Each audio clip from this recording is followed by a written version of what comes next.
Yeah, so I serve as the D-I SAAC representative for the ASUN conference.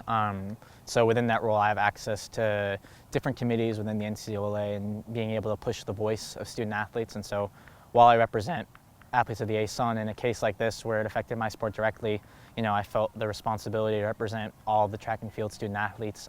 So when I heard that they had cut the number of qualifiers to the East and West Preliminaries from 48 to 32, there was definitely a lot of uproar and upset student athletes and coaches, and so immediately jumped on it, and then had a lot of people reach out to me asking me if I could do anything about it. And so it was good to tell them, like, yo, like, I already got this covered, like, we're already starting it.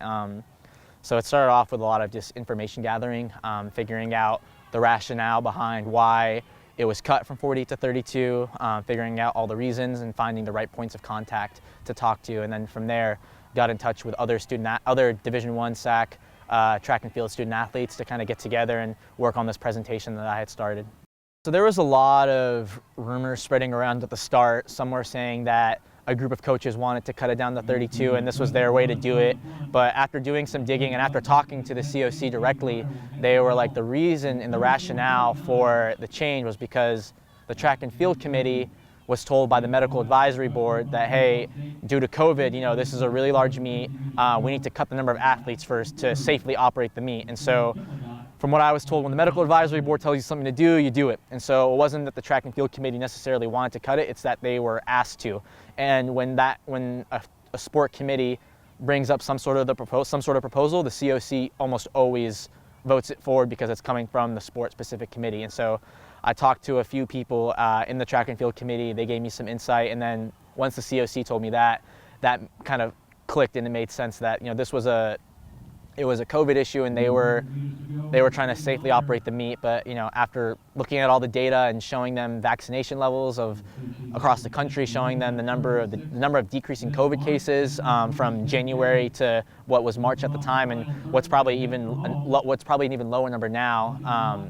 It just kind of showed that we were going in the right direction and that we could safely operate a meet, especially at UNF and Texas A&M. I mean, I talked to Irvin Lewis. He sits on the track and field committee, and then he's a operations director at UNF, and he said, without a doubt, we can host this meet at the capacity. It's just a matter of getting it approved again. So that was getting that rationale was really important because it helped shed a lot of light on different rumors that were kind of popping up.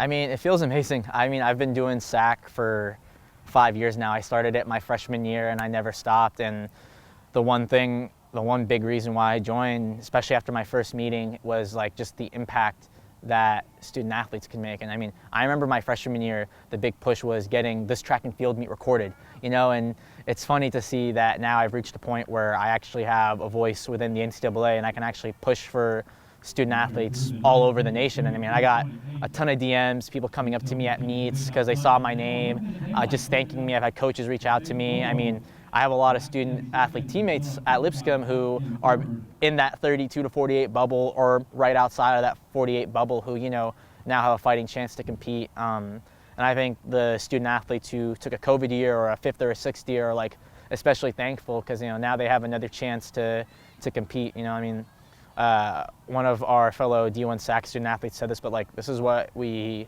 fight for. This is what we train for every year. We don't train to just finish at conference. We train to make regionals and make nationals. And so it felt great to be able to make some change.